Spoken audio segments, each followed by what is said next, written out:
moral of the story: enjoy your 20s, mature in your 30s, and find you a best friend. So I am on a vomit-free since 23. And we're going to stick by that. I have access to Sam's calendar, and on Friday she was sucking a dick. Rise and shine, ladies. You're tuned in to Skirts Up with Samantha and Melissa. We got your daily dose of hope and humor while we discuss everything from failing to succeeding and all the spiciness in between.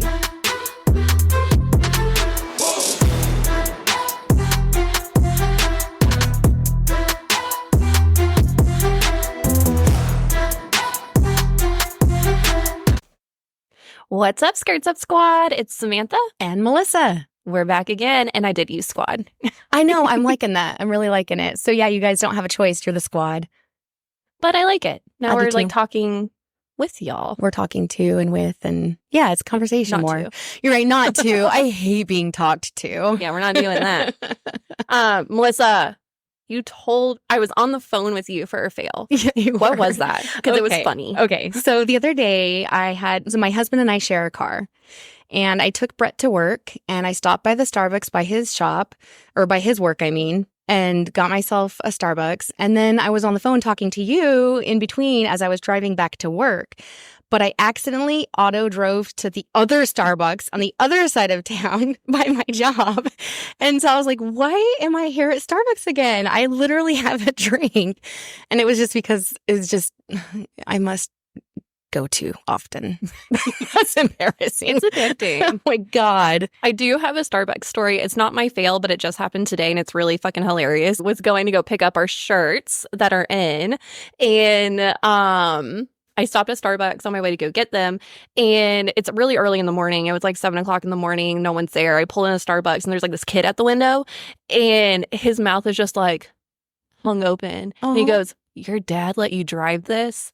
And I just stared at him. I was like, "Yeah, my daddy's real nice." What? Like he thought you were Yeah, like, a child? I guess so. Like a teenager with my dad's car. And I was like, yeah, my daddy's real nice. That's hilarious. You're like, I got this daddy. He's a sugar daddy. It was so funny. Oh my gosh. That's awesome though. I was just saying to Brett how I feel like my whole life I hated how young I looked. And that okay, so when I was 19 and my roommate's boyfriend used to call me his 7-year-old girlfriend because he thought I just looked so little, like a little child all the time, and I hated it. And then I feel like I aged like overnight. Is that how it happens?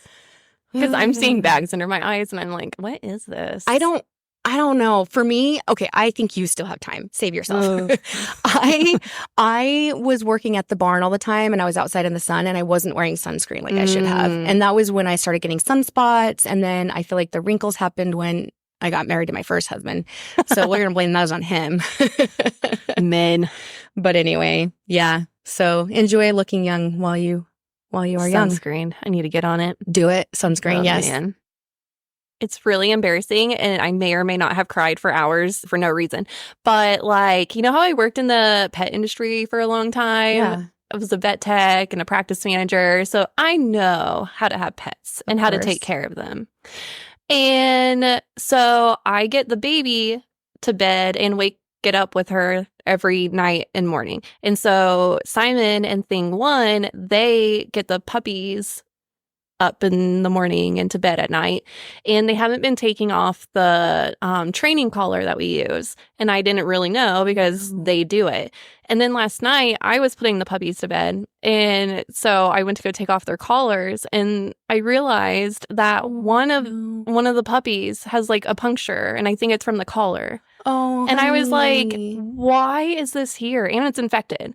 And Simon was like, well, sometimes we don't take it off. And I was like, you have to take it off. Oh, And I was so upset. no. I was like, I have done this my whole life. Why are my pets injured? Like, I know better. Well, it's not your fault. Like you really thought it was being taken care of. Yeah. And so I have no idea how long she's had these punctures. And so now they're not wearing any collars, and I'm putting antibiotic creams on it, and we'll see what happens. But now they were supposed to get spayed and neutered this week. And so now I'm going to push that back because there's an infection. So I'm not going to have a surgery. So Right. I am so sorry to hear that. yeah, I was so upset. And I'm then so Simon was sad. like, you realize like that's not your fault. Like, why are you upset? And I was like, I don't know. I just feel like I failed. I hate that. What did Melissa Walker say in this last episode? Take responsibility for your shit and not other people's shit. Shit happens, and now I'm supposed to just fix it and move on. So, hey, what do we got today? Because I'm actually super, super excited. Oh, yeah. So Yeah. we had your bestie last week, and now we have my bestie. Yay. It's Courtney. Courtney's with us. Courtney, say hi. Oh, no, Courtney, there's no sound, homie. I'm going to say it again. Courtney's in the house. Okay. All right. So Courtney's my bestie. And you've heard me talk about her all the time. And any story they have, they usually have her in it. What do you want our listeners to know about you? I am 30. It's been a long road to get to 30. So a lot of people don't want to be 30, but I am happy to be 30. Together. Yeah. Can we? Yeah. And maturing. Have we? We have. I agree. I'm kidding. Courtney, can we share one of your birthday like smash cake pictures? Yeah, absolutely. All right, cool. So tell us why, when you say it's been a hard road to get to 30 and you're glad to be here, do you mean physically? More mentally, some physically. Health-wise, I'm pretty healthy. Growing up, I went to probably 20-something different schools from kindergarten to graduating high school. Oh. And then in 9th grade, I started hanging out with a crew of people who were in their 20s, and I was 14 and was subjected to making a lot of poor life choices that now as an adult looking back could have easily landed me in jail, dead, lots of things just from being influenced by grown adults at 14 years old. Grown men. It's so sad. Yeah. Yeah. So I look back and I just am grateful to be where I'm at. I've made a lot of questionable choices. I don't regret a lot of them. I learned from most of them. I love that. And they made me who I am. So That's what we're all about. Yeah, So exactly. here I am. I love that because it's true. Like, we were just saying that in the 23andMe episode, I think. Like, what would we be better off if we had a different life path? I don't know if any of us would. I kind of think.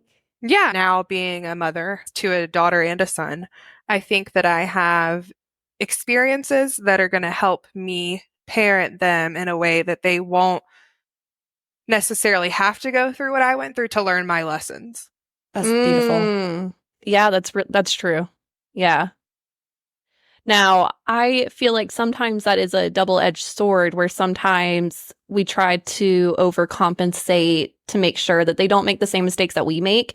Yeah, I think at the end of the day, at least in my opinion, with teenagers, thinking of myself as a teenager, there's nothing I can do that's going to prevent her from making decisions that she's going to make or he's going to make. But I can tell them my life stories and hope that if I explain to them, these are the decisions that I made and these are the outcomes that have affected me to this day, it will steer them in the right direction. I want to be their internal dialogue when they're trying to make the decision for themselves. Would you tell her your experience with a guy that has affected you your whole life? Like, would you be open and honest with her as a teenager and tell her that experience? Or no, absolutely. Yeah. And can I just ask what experience? Yeah, no, and you don't have. My mom now fully knows the story. So when I was 14, basically I got involved with this kid in my neighborhood who was actually in middle school. So he was in 8th grade, I was in 9th grade. And then started hanging out with them, smoking weed a ton, drinking a ton.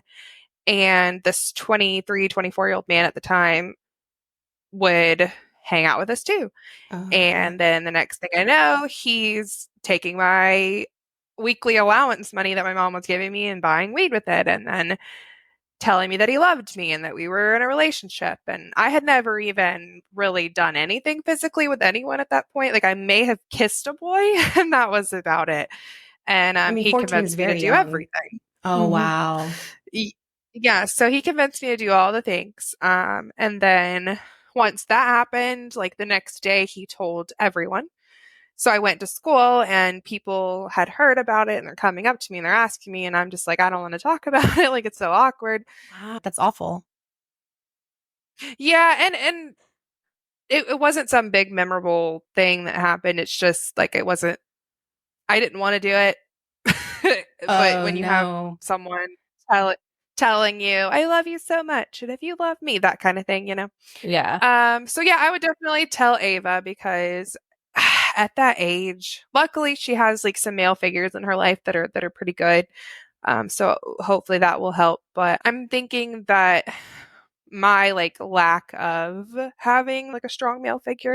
I love my Mm-hmm. mom to death, don't get me wrong, but probably played a role in like I just want a guy to love me and this guy says Mhm. he loves me and so I believe him and I'm doing whatever he tells me to do.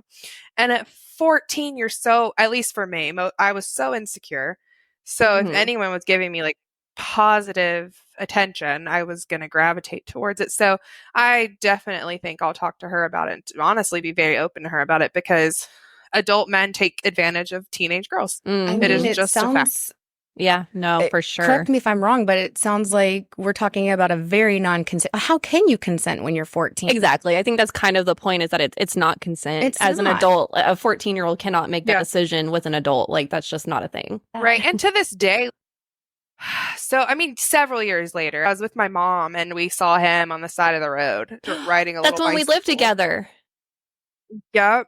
You and Oh, wow. Okay. 20, when we lived together, we were, yeah. So, okay. So, yeah, 26. So then, about a year ago, maybe a year and a half, he tried to add me on Snapchat. So I'm like, we're talking, I'm 30. Yeah. He's 40 now. Yeah. I mean, he's got to be. Yeah. mm-hmm. So, I mean, it's just, that's wild to me. I feel But like it still bothers me. of Yeah. course it does. I feel like he's looking for something that he I wonder if it's like a guilt, like looking to see if there's like a way to like Oh, connect and like that's a nicer thought I than I don't, had. I was so I don't imagining think him. so. Yeah, I was imagining him just not being in a place of growth and just trying to go back and relive old memories. oh, it can definitely go either way. But I'm wondering if like maybe for some reason he found some Jesus and Yeah, he Can only actually hope. we broke up or whatever and then I moved to Alabama. So I was 15 at this point.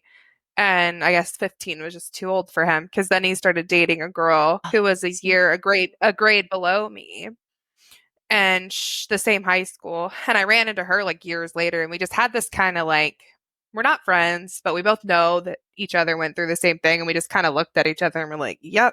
And just, it Wow. was like an understanding, yeah. So, yeah, he's a interesting character. I've seen his like TikToks and stuff. I'll have to send them to you. They're rather funny. Okay. His life has gone nowhere, and that does give me a little bit of petty happiness. Yeah. no, that's fair. It That is is fair. fair. So we met in high school, and how did that go, Court? High school sort of together. We were both in our JROTC, and so there were not a lot of girls. So if there were, you definitely knew each other. Mm-hmm. And we did not like each other very much. We were in the same like circle of friends, but we never were friends because I don't know if it was gossip or what it was, but She was I a just thought druggie. Sam was. Yeah, and I was pretty sure Sam had slept with at least 100 people. Like, at least. And Courtney just Like, did every for drug. sure. So Like, you without literally a were doubt. both just judging Yeah. each other. And that's why you didn't like each Yeah. other. Yeah. Oh my God. Yeah. Well, And she 'cause was scary. there was a rumor that like Druggies are yeah, scary. I was scared. That's true. It was in between the blow and the meth. I didn't have time to be nice. So we were in high school together, didn't like each other. We graduate and part ways. Courtney goes to South Carolina for college. North Carolina. My ex was in the Marines, so I went to North Carolina for college. Okay. And I stayed where we went to school. And when Courtney was moving back, she had like posted on Facebook, like, hey, are there any job openings? I'm moving back to Georgia. And I was like, yeah, I work at Jim and Nick's. We're hiring. And she like applied and got the job. And then Then we became best friends. Everyone basically thought we were related. They were like, "Oh my Oh, God, they is she your did. sister?" Because we were together. so All the much that time. like we sounded the same. Yeah, like we talked very similarly because we had spent so much time together. Oh yeah, we'd like And stay the night then together like all the time. yeah, we just did a lot of like shenanigans together in the restaurant. I mean, we were both young, like Oh, working in a under restaurant. 21. Yeah. Yeah, yeah, Hmm. and just partying all the time because it's the restaurant industry. Like you Mhm. work, I you will drink. never let my kids work in a restaurant, FYI. Yeah, no, I wouldn't either. I mean, the shit that we were doing underage, going to bars, these people would get us into bars. We were drinking all the time. We'd get invited to these parties and things that shouldn't be Mhm. happening were happening. And I mean, yeah, we just made dumb decisions, man. Yes, so we have lots of things that we have done that we've matured. There's for sure things that we've done that I think surprise us that we're still alive, like together. Like, And I regret none of them, okay? I mean, I regret like maybe like one or two of them. All right, we're gonna play truth or dare real quick, and I want you both to choose truth, and I want to know We're gonna not do that. Truth or truth? truth or truth. Well, I'll tell my mom to tune out. Don't listen to this one, mother. Yes. Yeah, Mhm. we got really close. And then, like a few years after I had Ava, me and my ex-husband split up. Sam and the person she was with at the time, split up. And we were both like, what are we going to do? And so I was like, we're best friends, but we're very, very different people. We parent very differently. I'm very like an explosive and Sam's very like anal. And as far as like organization and like cleanliness goes, so living together, we knew it was going to be hard, but we survived. We lived together for a year. Yeah. So she was getting divorced. I was leaving Andrew. And we had a really hard time finding somewhere to go because like it was non-negotiable to bring Ada since she's a shepherd. Oh, yeah. So like that was really hard. Courtney has 2 cats and finding a place that was like big enough to like we went to some weird ass places and we're like, yeah, nah. And this like lady, she almost didn't even let us rent this house because she thought that we were together. Oh, that's no, that's sad. That's messed up. Yeah. Yeah, she like clarified like 10 times. You guys are just friends, right? Just friends. That's messed up. Yeah, it was But we didn't care because we needed somewhere to live. Yeah, so we were just like, nope, just friends. And then, you know, we may or may not have slept in the same bed multiple nights, but anyways.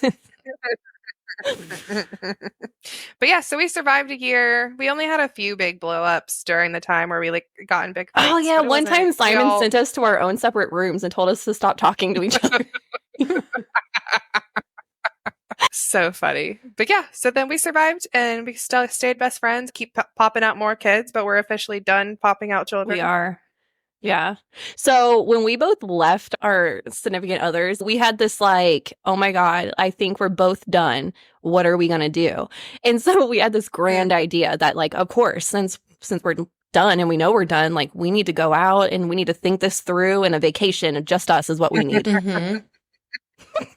So it was exactly what we needed. It was exactly. So we go to Panama City together, just the two of us. And we booked this hotel, and at check-in, we were pissed. They were like charging us more money because we were 1 year, like we were 24 instead of 25. Yeah.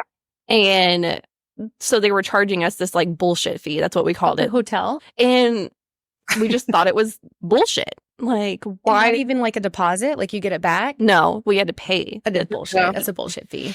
And so we were pissed, and we were like, well, if we were just 1 year older, I guess they would find us more credible. We may or may not have almost burnt down the whole hotel, but Twice. It didn't burn down. Twice. You know those margarita pre-mix like buckets? Yeah.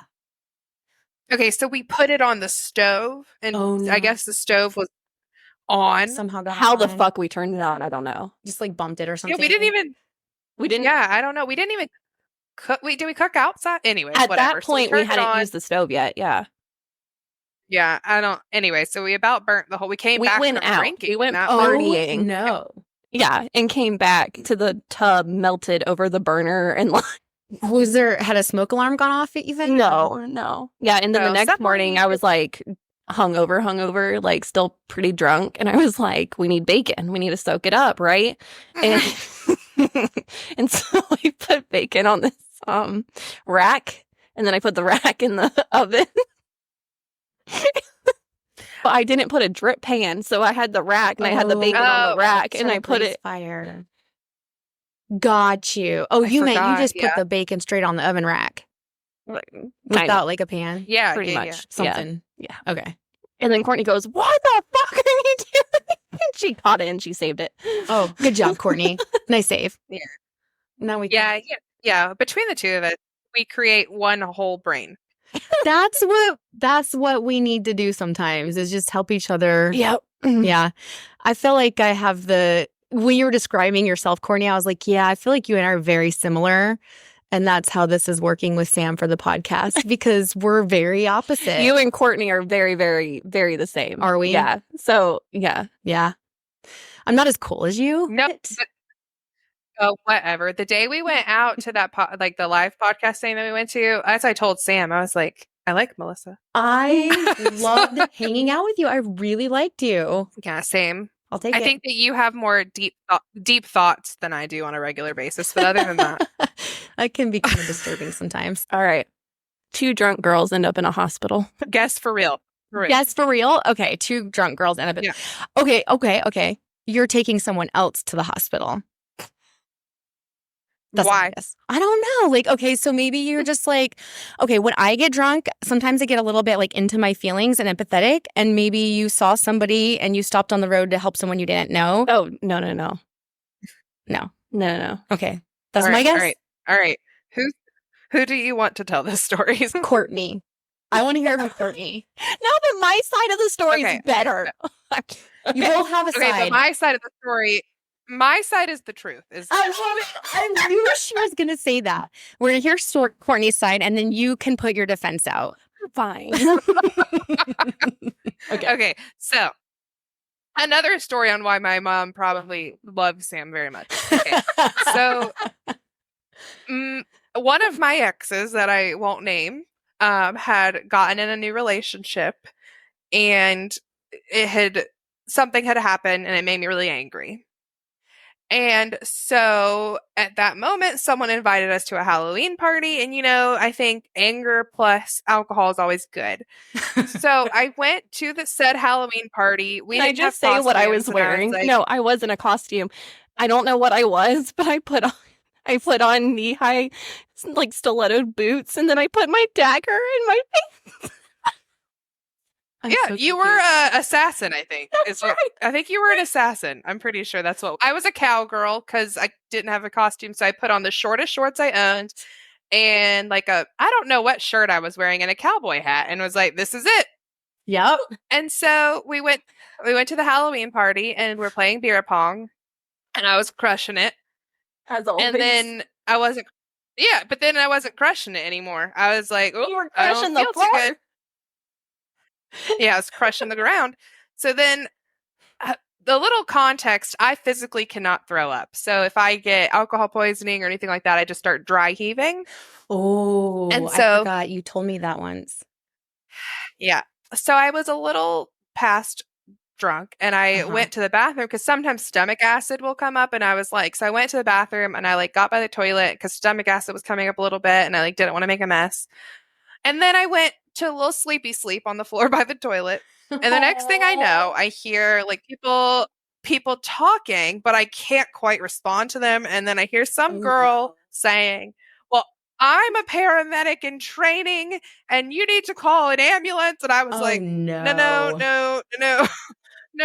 I don't. But no one, like, I don't know if I wasn't actually speaking or what, but I didn't want the ambulance. Well, then I passed out again. And the next thing I know, I'm on a gurney. I'm being ushered to an ambulance.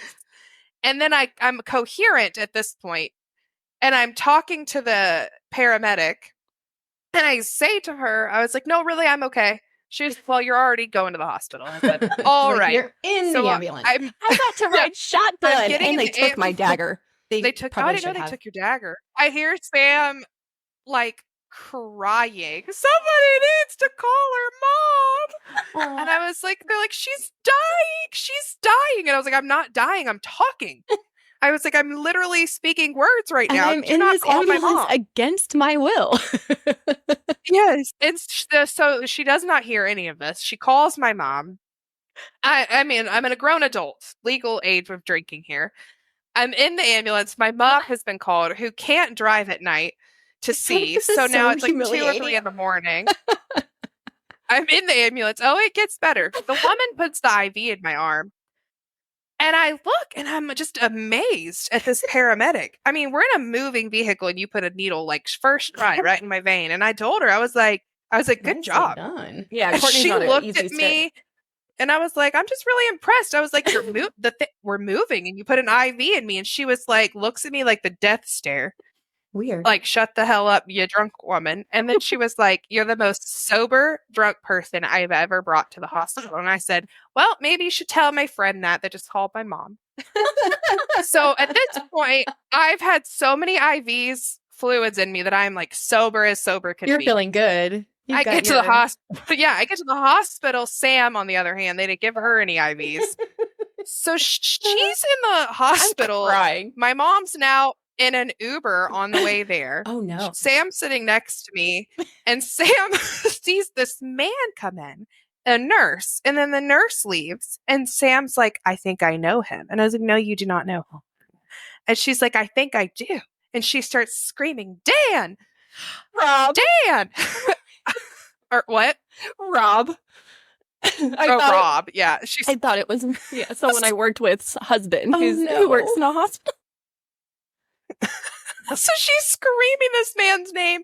She doesn't know this man. Then my mom comes up. She gets there. She looks at me. I'm like chilling. She looks at Sam. She's like, maybe she should be in the bed. And I was like, you think?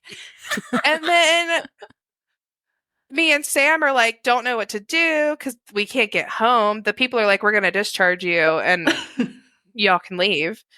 You know, a fun fact is that I never had to pay for that ambulance ride. Really? They charged my insurance, but like I never got a bill. I never got a bill for it. Nice. Sweet. So yeah. So hey, worked out. But yeah, so that's my story of getting drunk and Sam putting me in an ambulance. I'm glad I haven't had an ambulance called on me every time I passed out. Actually, I haven't passed out that many times. That's hilarious. Oh man. I would like to say me too, but the bushes have been my friend on many, many occasions. But like I said, we're 30, we're thriving. I've not once slept in a bush this year. Thank you. Good for you. Good for you. So, no, for sure. Yeah. Oh So we have now since both gotten married to very great, sane humans, as sane as they can be, I'll say, because, we're not sane. So, well, they deal with me. He deals with me. So. Yeah, and mine. So they can put up with us, and they're great, and they raise our children that aren't their biological children, and we both have now kids with them, and it's great. So now we're on the same life track again, and we have turned 30, and I know that I don't drink anymore. If I do, it's like one drink here or there. So like I honestly haven't been drunk. And it's probably been at least 2 years. It was a New Year's like 2 years ago. Not this New Year's, but the last New Year's was probably the last time I ever got drunk because that was a lot. And so I am on a vomit free since 23. Vomit free since 23. That has got to be another shirt. That is so fun. and we're gonna stick by that. I'm not doing that again. And honestly, the roughest new challenge has been family drama with Simon's mom, and then my health, figuring that out. And Courtney, I know what your biggest struggle has been since 30. Yeah, definitely my daughter. She has so she has ADHD from me and from her dad, and hers presents very differently than mine does, but very similarly to her dad's. So learning how to parent that has been challenging for me because I don't want to like do too much for her, but at the same time, I know she's struggling. she's been to like 3 different schools at this point, and each one just like is not hitting the mark for her. They're just not meeting her needs. And I worked in the public school system for 4 years. My mom's a public school educator. What did So I you know what school? I was a special ed paraprofessional, and my mom's a special ed teacher. And so I know what is supposed to happen, but what's supposed to happen is not what's happening for her. And I advocate for her, and it's still just not, it's not happening. Gotten worse, honestly. She I feel was doing- like, despite all Yeah, of the yeah, things so you've she- put into place for the school and like have worked out with the school, I feel like their way of handling it has progressively gotten worse. Yeah. So Ava, if she has behavioral problems at school, they have a certain way they're supposed to handle it, but it's like they're sick of dealing with it. So their solution is they called Child Protective Services because she had a bruise on her arm. And the bruise on her arm was like, had been there for like a week when they called CPS. And what the crazy part is that, I mean, she's always got bruises. She's a child. Every kid has bruises. Thing 3 has them all up and down And her leg. Like, right. And she's very pale, so am I. And so they show up, and so I mean, they interrogated her, and they were like, "Ava, what is this from? What is this from? What is this from?" And it was like bruises on her shin, her kneecap, like obviously running into things. And so she told the story. She said, "Well, I was, with my ginging, which is my mom, and she sat on my mom's face, and so my mom went like pushed up to like get her off of her because she has a glasses that baby were on her sticking in stomach her eye. too. Yeah. And Ava fell onto my son Hudson's baby toy, and it left a bruise on her arm. That's all that happened. Right. So I didn't think anything of it. And then I'm sitting here, and I just get this knock on the door, and I open the door, and this woman's like, "I'm from Fulton County Child Protective Services, blah, blah, blah. Do you know what's happening?" I was like, "Absolutely do not." Your heart just dropped. And yeah, I had no idea what had happened. So she told me this whole story. She comes in my house. She interrogates me. She was really nice. Don't get me wrong. She was doing her job, but sure, but she interrogates real quick. me. One question. Sorry. Yeah. So was this all the same day? Like Ava's there getting interrogated and you have no idea, and then the same day someone shows up at your house? Yeah, within like an hour of them reporting it. She was on the school bus because I had to go pick her up from the bus while the lady was there. I was like, okay, I need to go get her off the bus. Like she won't walk home by herself. So I went to go get her and came back. So then she made me go sit outside while she talked to Ava. Then she made me go pick my son up from daycare. Meanwhile, I'm supposed to be working this whole time. I was working from home. So I go pick him up. They had to take pictures of him, take pictures of her, my entire house. I had to write down like references of people to call to like vouch for my parenting. Like it was a mess. She wasn't allowed to be alone with my mom for 45 days. It was like this whole huge thing over such a small thing. And I just felt that it was because she was having behavioral issues at school. And so I had made that wasn't the conclusion that you drew initially, right? Like this is later your conclusion, or is this like what you thought as it was happening? No, like pretty much the same day I kind of came to that conclusion because I told my mom, I said, I just find it funny that the whole school year Ava's had bruises. She fell off her hoverboard, broke her wrist. That's right. Stuff, plenty of things have happened to where you guys could have called Child Protective Services if you were concerned. But now she's having behavioral problems, and all of a sudden Child Protective Services are at my door. Like they're just trying to get you to get her in a different school. Correct. So this is the conclusion that I drew and I felt.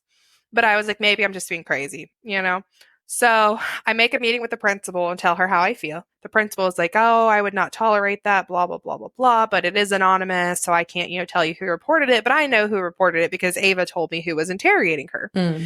Well, then I go to volunteer at her school last week, and another parent was telling me that she had some concerns about the school. And I said, well, I'm just going to tell you my story and what happened to me and how Child Protective Services was called. And she looks at me and her face just looks like shocked. And she goes, oh, they called Child Protective Services on me too. What the fuck? And I was, and her son is in Ava's class and also has an IEP and also probably has had behavioral issues. And it was the same person that called on them. She doesn't want to have to deal with anybody that has different needs. That's what it sounds like. That's and the messed. Saddest part is of the whole thing is the woman is like the special ed, like the head of special ed at Ava's school. Can't handle it. Can you guys like you two parents? I mean, I'm sure there's other parents this has happened to as well. Can you band together and do something to like get this teacher. So that's kind of my plan. I am going to get Ava out of that school, number one, because who knows how long that would take. Getting teachers, especially if they've been somewhere for a while, out of a school is very difficult. Yeah. Unfortunately.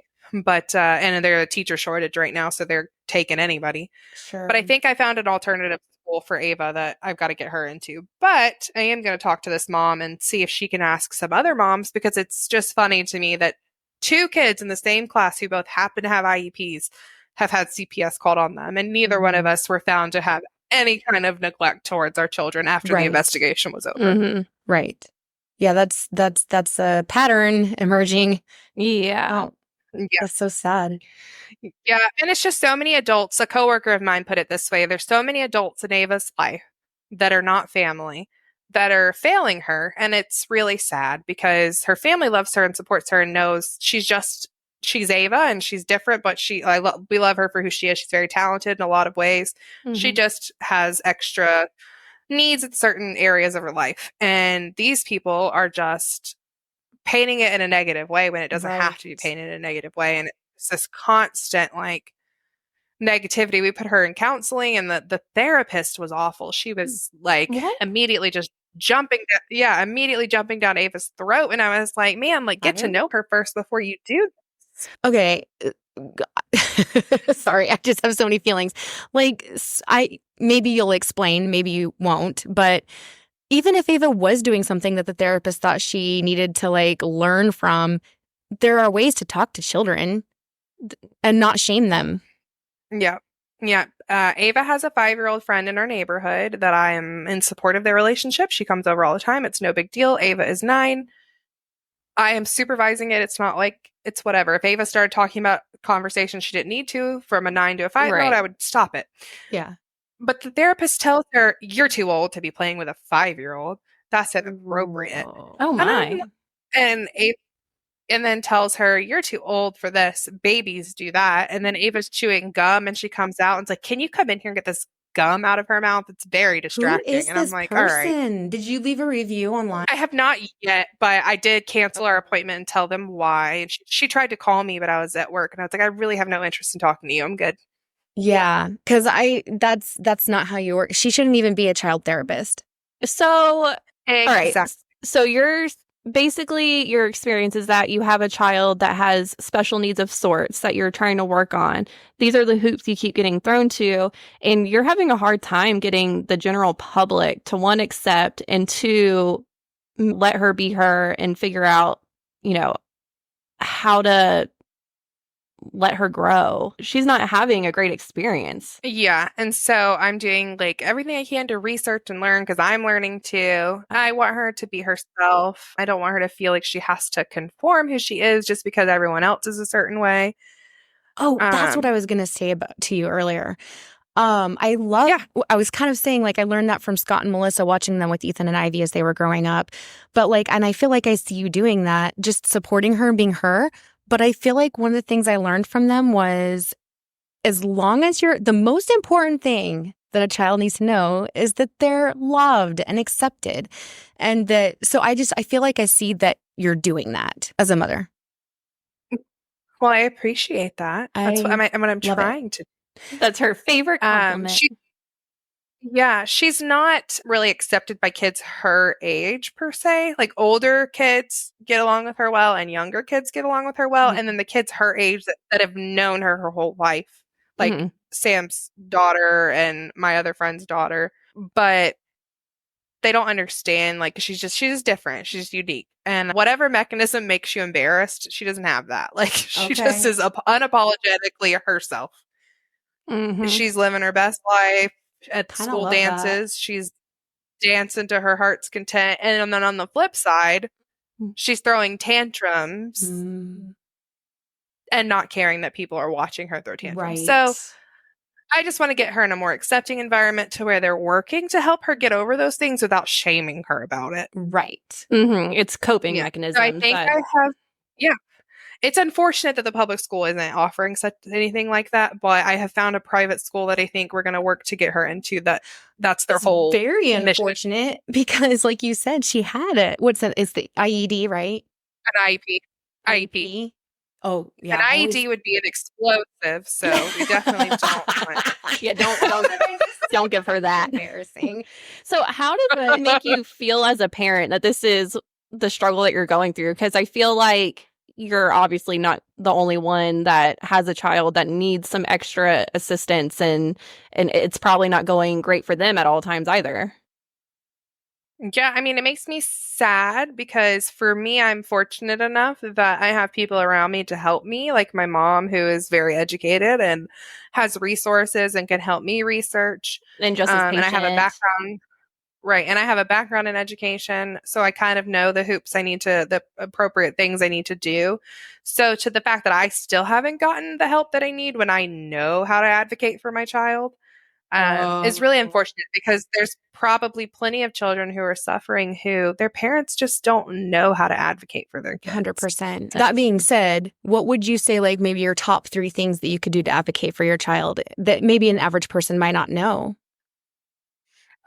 Honestly, I would say get an advocate for your child. You can find people who do it on a volunteer basis. My mom is a child advocate when she needs to be. So you can get an advocate to where they're educated on the process and they'll speak up in IEP meetings for you because a lot of times when you're in these IEP meetings, they're throwing a lot of terms out at you that you may not understand. And so having an advocate with you is someone who is educated in special education and the terms and will help you advocate for what you need. So that would be my biggest amazing. suggestion. I would imagine there's a lot of emotions in those meetings too, and maybe you might not know Yeah. how to respond. Mm-hmm. But You kind of, because I've had some meetings and you kind of like get stonewall because you're like, whoa, I don't know what you're what's saying happening? to me. And this is so much. a lot of times they don't want to give you extra accommodations because it's extra work.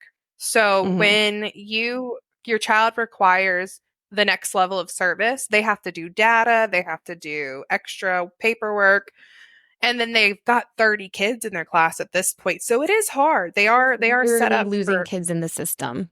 Mm-hmm. yeah. We have too many kids, not enough teachers. I mean, it's I could go on and on and on Yeah. about the issues in public school. I had no idea you could hire an advocate. Where do you find one? And How much? how? Yeah. To be honest, I think you can find them on volunteer basis. So- What else would you? Yeah, that's tip number 1. Yeah. Just listen to your children. Some kids are nonverbal, but they're still communicating. So I've worked with severe kids, and you see parents who come in and advocate for their kids who are nonverbal.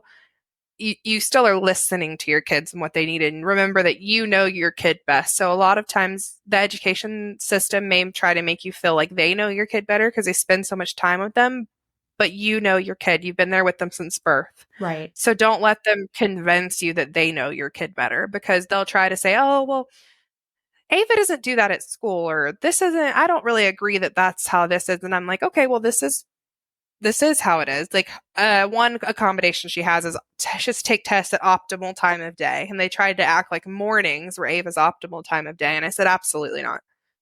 Got you. I was like, they're like, in my experience, I said, that's great. Ava is just because that's when they wanted her to test. Because that's when Yeah. everyone else was testing. Mhm. So you just have to know your kid, not let them convince you that they know your kid better than you because they try Trust to that act you like know they, your kid. They're just working with their schedule though and trying to make it sound accommodating. right. And then Wow. just also just be confident when you say anything. Don't let them scare you because I'm not saying that the whole American education system is out to get you. That's not what I mean. Oh, they're but scary. but it is intimidating. Mhm. It does make you feel, especially as a young mom. I was 21 when I had her, so I am younger than most moms of parents in her grade. Right. So, and I've got a bunch of tattoos and purple hair, and so I definitely know that they probably think certain preconceived notions about me until I start talking to them. But just be confident about it. I'm not going to let them convince me that I don't know what I'm talking about. Right. No, I legit am having to deal with like school trauma because of one, when I was pregnant in high school, like the teachers and the administrators all got real mean and like kept trying to kick me out of school. And so that was traumatizing apparently.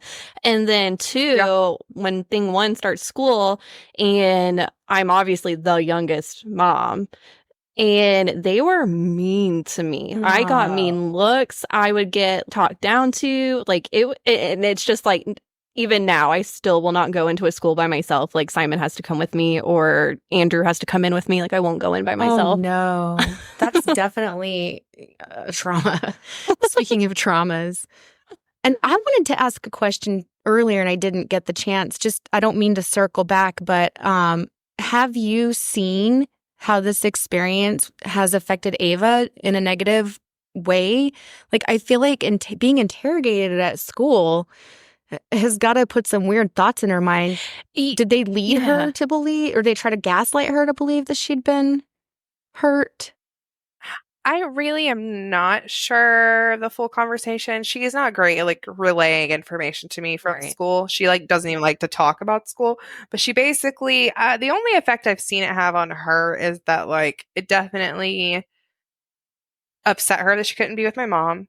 And then because my mom's like her best friend. And then she was really just angry because she's actually really mature for her age when it comes to like how she perceives things. And she was mad. She was like, my grandmother would never hurt me. I told them she would never hurt me, and they didn't believe me, and they did all of this because she specifically told them it was an accident. One of the top things that you said to do was to listen to your child. I love that you just said that, and knowing that she might have some feelings of like, why wouldn't they believe me? Why wouldn't they just listen to me? And I can't see my grandma, but she does have you in her corner and you do listen to her.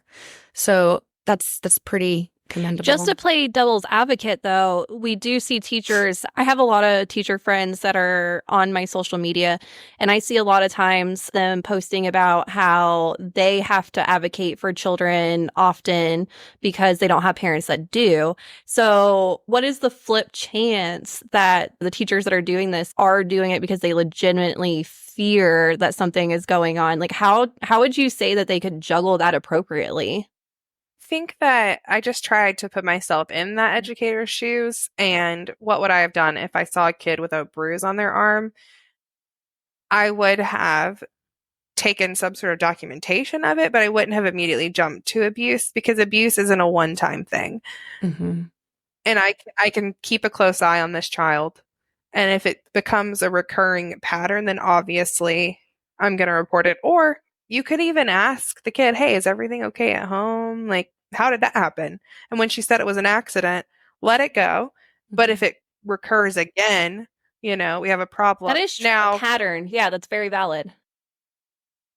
Now it is what it is. I think that I would rather them report people, I will definitely say, than not, and save kids that are in real situations. So I'm not saying that CPS shouldn't exist, but I have had children who were really abused, and I reported them to CPS and nothing got done. They showed up, they looked, oh, everything's fine. The kid was not fine. So you've had to hospitalize children before. My mom has been literally with kids who are in the hospital because they were abused, and they still returned back to that house. So it's like bad, because I'm like, how are so many kids like born into these families, and then here I am, like, I just want a little child to give my love to, and like, it makes me so mad. I don't mean to make it about me, but no, I mean it's definitely not fair. Yeah, life's not fair though. It's definitely not fair. But a lot of these kids were in foster care that I was with, because their parents couldn't handle. They had severe special needs. But I don't want people to think that I'm saying that all public schools are bad. Ava has had an experience with an amazing teacher that I wish we never would have lost. She moved to a different school than we moved. She loved Ava. She reached out to us after Ava wasn't even her student anymore to check on her. She sent me positive things about Ava constantly. I could message her right now and she would immediately respond to me because she cared that much. And so when I go into any meetings about Ava, I use that teacher as an example to tell them that this is the standard that I'm putting everyone at, because it's possible. Yes. If she could care that much for my daughter and all her other kids, don't get me wrong, it wasn't just my daughter. Right. Of course. Why can't everyone else do that? She also had her own children. She's at her own children's events. I see her post on Facebook all the time at her kids' events. she was also a great mom. So it's like, don't tell me you can't juggle both. Don't tell me you can't find the good in my child. The humor, she's hilarious. Like, she's very talented. Because anytime you hear from the school daily, it is negative, correct? Yeah. Yeah, it's always negative until I went up and had a meeting with the principal, and then all of a sudden I got an email about how great Ava was. But that's neither here nor there. Yeah. No, all of that is so interesting. So I actually went to I went to college a few different times in my life. I've got my associates, but when I was in my late 20s, I went to be a teacher. Well, what I really wanted to be was a school psychologist. But in Texas, you have to be a teacher for 3 years before you can actually practice in the schools. Then you have to go get your master's, obviously. Anyway, so I said, okay, fine, I'll do the thing to be a teacher. And I made it through the whole thing. I literally dropped out of my last semester. There was a lot going in my life. Like, I was working like 80 hours a week. I was going to school full time. And I also was going through divorce. So I just felt like I couldn't keep up. So my very last semester, I did drop out. But my point is, throughout all my practicums and everything, I feel like I really learned a couple things just to kind of like take up for teachers. Kind of like you were saying, they're not all bad. I think the school system can be broken to where teacher burnout is real. Because, and you're also, it's really hard to teach to the kid when that's what you're taught to do in school, is to teach to the child, when all of these like federal laws are being passed for tests that have to be passed. And so then you start teaching to the test, because it just, if that makes sense, I think that teachers have it really hard. Yeah. No, I definitely 100% agree. And I'm like trying to get back into education. Like, my husband was even just like, are you sure you want to do that? Everyone I've talked to has said they are miserable right now. I am a unique case because I want to specifically work with special education. So I don't have to deal with what people have to deal with in general education. What if you're able to get your license, like doing this out of your own home and, making it something that is like being a child advocate out of her home? No, like being a special ed teacher, but like out of her home, because this is becoming a popular trend where teachers are starting to make their home a place of education for homeschooling and stuff. I don't think I would want to have it come into my home, but I definitely want to work for the school I worked for before was an all special needs school, and I definitely want to stay in that bubble of the world. It's nice having only special needs kids around. It's just no one's judging each other because they're all special in their own way, and everybody, like, it doesn't look odd. If that makes sense. Like, I remember in high school, the special ed kids were like hidden. Like, I never hardly saw the severe ones. You saw the like mild, like level 1 autism. Like, you saw the mild kids, and they would be at like lunch with you and stuff. But the severe kids who are tube fed and who are nonverbal, they were like tucked away, and I never saw them. That's sad in itself, but I want to work at a school where they're just a part of everything and they're included. And so that's why I like the all special needs schools. That's the population. They all are who they are, and they get to be who they are. So I definitely want to go back into that. And you don't have to deal with like these kids nowadays. Like, I see all these posts about like high school kids, just how awful they are to their teachers and just like horrible stuff they're doing. And you don't have to deal with that. Yeah, right. Yeah. Wow, this has been enlightening. I didn't realize that you had such an education background. Because of different life things that have occurred, I haven't finished school yet. So that is where I'm headed. I'm going to have to get my degree in something else and then do the TAP program. So you have to like work in a school while you're getting your certificate, because I just can't student teach. So that's another huge issue, is like, I can't take a semester off of working to student teach. Right. So like, I don't know who can afford that. So unless you go to college like at 18, you go through till you're like 21 or 23 or whatever you are when you graduate, you don't stop, you get your degree, you become a teacher, you're living off of student loans or your parents' money or whatever. It's just not feasible. It's hard to become a teacher if you're living a normal life. And it's not even worth it economically. No, that was kind of the reason why I was like, at the end of the semester, I was having such a hard time, not just keeping up with everything in my life. And I'm like, what am I doing? This is, kind of like a pathway to get where I want, but I don't want to teach. And I was good at it. It was a lot and it is hard. So what's your plan then? You said the TAP program. Can you explain about that a little? Yeah, so you basically start working as a teacher under a provisional license because you have a bachelor's degree in something else, but you've passed all of the GACE exams. So I've already taken the exams and passed them. So you work on a provisional license, and then you have to also, I believe, commit to working at that particular school for 5 years. Holy But smokes. you do a certification process while you're working. So you're working as a teacher, getting paid as a teacher while you're getting your certificate, your official teaching license. Well, that sounds doable. Yeah. So that's the game plan. The school doesn't start until October. I was hoping to get it done this summer, but they don't have another I'm going to Western Governors University, and it's online and it's at self-paced, and so I can knock out 10 classes real quick if I want to. You have to study, do the assignments, and take tests virtually. Nice. Okay. So maybe to wrap up, how would you say having Sam in your life has helped you on the path that you're on?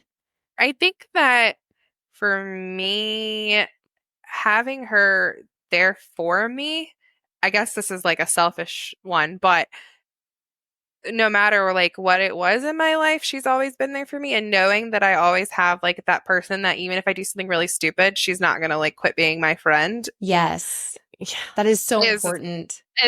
It's always been good, because there's been plenty of times where I've done some very dumb things that I shouldn't have done, and she saw me doing it and knew I shouldn't be doing it and still was my friend. And so I don't ever have to worry about being alone in life, because I know that I could screw this all up and she's still going to be my friend. And so knowing that, and I can tell her anything and she doesn't judge me. We've talked about this before, when you're in a marriage or any type of relationship and you complain, a lot of times people then paint this negative picture of your significant other. Mm-hmm. And I want to talk crap about my husband sometimes. And so, they end up giving you advice off of, oh, your husband must be a shit human, you need to leave them, this and that. Sometimes I just want to talk crap about my husband because we live together and he's getting on my nerves. I don't mean he's a bad human. I don't mean that we're going to get divorced. I don't mean any of these things.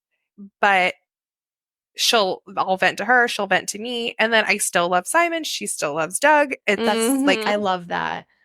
Yeah, because I think we definitely learned in earlier relationships that what you say to other people starts factoring in how they influence you on that person. And I don't think it would have changed the path of any of our other significant others at all, because I think what was supposed to happen has happened. But I think that I'm glad things ended the way, I'm glad things ended. But I almost think that had I not had so much outside influence, maybe I would have figured it out on my own sooner. Oh, interesting. You think so? Do you feel like it made you go into defense mode so much that Yeah. I think I defended him so much that I couldn't backtrack, because I've defended him to so many people, and I'm okay, but now if I leave him, everyone's gonna be told you so, and I know I've got to deal with that, That's hard. Yeah. Living with Courtney was an experience that I think I needed, because I was very hot-headed, very quick to nope, we need things my way, we need them done this way right now, I need clean, and just zero tolerance for anything. And so seeing her look at me and be like, all right, the milk just got spilt. Who's dying? I love that. It reminds me of the whole people are more important than things. And Simon's honestly an extension kind of Courtney. I love that. He's also the same. If I start to get bent out of shape over cereal getting spilt all over the floor or something, it's okay, but who's dying? We can just clean it up. It's no big deal. And so I've always been able to have Courtney's voice being, but what's the worst thing that's going to happen? You just said something about Simon being a lot like her, more calm, helping you level-headed ways. Do you feel like having her in your life has helped you break the pattern of being with people who maybe aren't what you need, I will say that we both married a person that is the extension of each other. Like, I would say that Doug is very much so like me in many aspects. And I would say Simon's very much like Courtney in many aspects. And so it's really funny that I think in a way we did kind of marry each other. Yeah. Yeah. Isn't that funny? Yeah. I think it is funny. But to be fair, if we had the correct anatomy, we would probably have married each other. So that's Yeah. That is true. Yeah. Yeah, I need the dick. But but no, like, yeah, I think it's interesting how people can come into our lives, and the ones that stay through all of the stupid things, like you said, Courtney, they can teach us a lot about ourselves. And I feel like you've probably learned about yourself. I think and that brought you to Simon in a different way. We spread like the best parts of us probably into each other. Yeah. Probably. Yeah.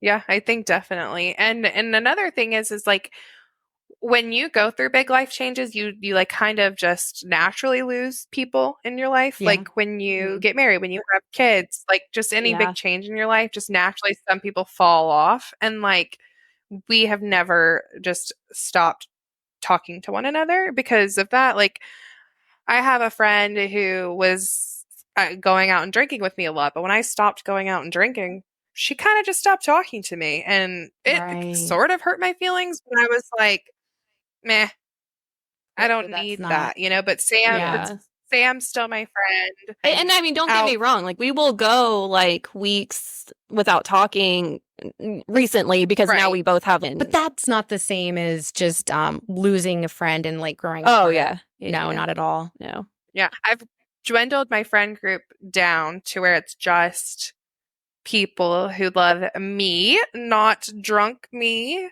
Right. If that makes sense. 100%. Yeah. And I feel like it's just people in general who are accepting of people in general. Like it's like your friend group now isn't like I'm only friends with people who don't have kids, or I'm only friends with people who think this very narrow-minded way. Like everyone in the friend group would accept anyone into the friend group, if that makes sense. That takes me back to our Friends in Your 30s episode, making friends in your 30s, because it makes me think about how like I really have tried hard to curate the people that I keep around me. And I would say that's one of the biggest things I do look for is people who are accepting and non-judgmental. Like she's had friends that like you had to be a certain attractiveness and you had to do certain activities or you could not be friends. Like you had to meet these criterias. And I was like, that's just wild. Yeah. Well, that's part of maturing too, is like knowing like who is okay to let go of. Right. Yeah. Yeah. Yeah. And I spend my time with like-minded people. I'm not saying that I just am. I don't want to surround myself with a bunch of people who think the polar opposite of me, because that's not going to be productive. It makes you feel like you're editing yourself. Yeah. Yeah. So now I respect everybody's beliefs 100%. But if I don't go to church, I'm not religious at all. So I am not going to choose a friend who that is their passion in life, because it just wouldn't work, because that is their whole like fiber of being. Like I'm not ever going to agree with it. You're never going to convince me. There's nothing you can do to convince me, so there'd be no point.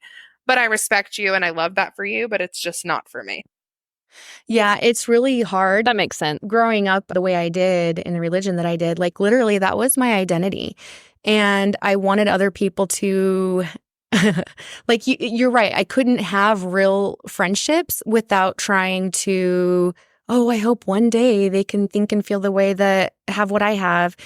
I'm definitely agnostic now, but I remember when I'm going to tell you the story, I'll keep it short. But when I went on a mission for the Mormon church and I was 22, 21, and I remember being in the training center and they encouraged us to reach out to just somebody that we cared about, that I would wish believed in Jesus Christ the way that I did at that time. And so I wrote this really long, like 2-page legal letter. And I sent a Book of Mormon to my friend and her family, and I never heard from her again. No, I mean, kind of. Like, we're friends on Facebook now, but I regret that so much. Have you ever apologized or been like, man, I'm going to. Yeah. I'm going to. Actually, we're going to talk to her brother soon. Oh. Anyway, but we lost Courtney's audio again. Here's what we're getting at. Having a very solid friendship in your life is very important, and it can shape who we are. The quote that stuck with me, where it's like, look around you. If you're the smartest person in the room, or if you're the most spiritual, or the most whatever it is that you're trying to attain, you're probably in the wrong group. Yeah, exactly. Hello. Oh, I can hear her now. I think Sam muted me so that I would shut up, and now she's she's like, "Oh, sorry, I think we've lost Courtney's audio." Oh no, like there's some static. Lord, I feel like there was something you were trying. You were to trying say. to say something before it like cut out your voice. I don't remember what I was saying though. It was I was laughing because I said if somebody mailed me a Book of Mormon, I think I would die. It was so funny. Right? It's a good idea. I think I'm gonna start mailing people the Book of Mormon. People who you don't like and are like, would you please leave me alone? Here's the Book of Mormon. Do you happen to have any spare pamphlets left that I can add? So funny. I think you can sign the Jehovah's Witnesses up to come to people's houses too. Are I you think that's a serious? thing. I think you're right. Yeah. Oh, I think that my son has awoken. So Okay. the moral of the story, enjoy your 20s, mature in your 30s, and find you a best friend. There you go. Yes! I love That it. couldn't have said it better. Nicely said, Courtney. And reach out to Courtney if you guys need some help navigating schools and parenting. All right. Thank you guys. Thank you All so much. right. Love you. I'm loving you too. I love you. I love you too, Melissa. Oh my god. No, she's mine. No. I really want Courtney's approval. Her friend pocket is full. She's not taking applications. That's rude. Melissa, I'll message you privately. Thank you. Wink, wink. You did just flash her. Connect with us on Facebook or Instagram to stay up to date on future episodes. If you liked what you heard today, write us a review.